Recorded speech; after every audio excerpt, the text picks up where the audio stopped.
Daun dilipat, anyamnya tepat, isi yang manis bagai senyuman. Kemana tempat kita? Assalamualaikum dan selamat sejahtera. Sedang berlangsungnya majlis sambutan menyambut beraya Hari Gawai dan Pesta Keamatan yang akan berlangsung pada pagi ini Dan dilaporkan oleh Muaz dan Adi.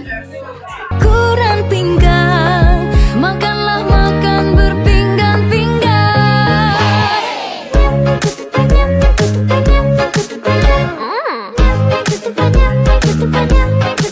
Sedap. Assalamualaikum dan salam sejahtera.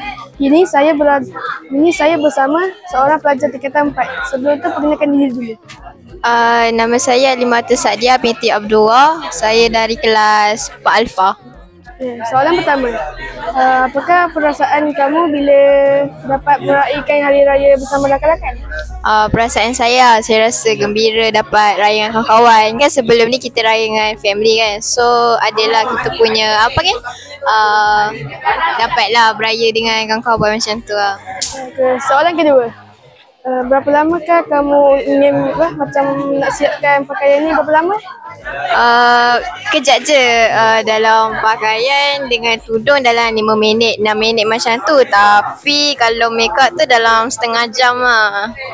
Cucu Maria, manalah reti nak duduk diam cukup sebulan dah kena rantai. Mungkin ada yang geram nak menilai. Ku toleh kiri, ku toleh kanan, ketupat di bedak jadi sarapan. Ibu di dapur belum berpupur, ulala nanti kalau menggelulur. Hey, yang memandu jangan laju-laju, kan ditahan abang baju biru. Ku nak salam yang dirindu, sekali tak jumpa bini baru. Tapi tadi bukan kisah aku, raya aku masih macam dulu. Jangan ditanya di mana teman, ni urusan dia yang tentukan. Berpuasa sempurna, menantikan hari yang mulia. Risah-risahmu kurang tinggal. Game Bilik Guru SMK Camp Rendak ingin mengucapkan Selamat Hari Raya.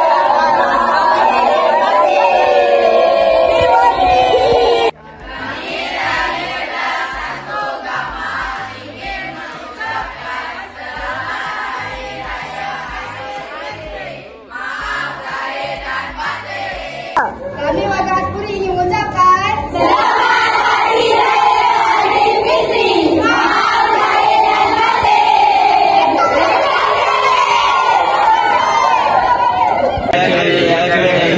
Ingin mengucapkan Selamat Hari Raya Aidilfitri. Maaf lahir dan batin.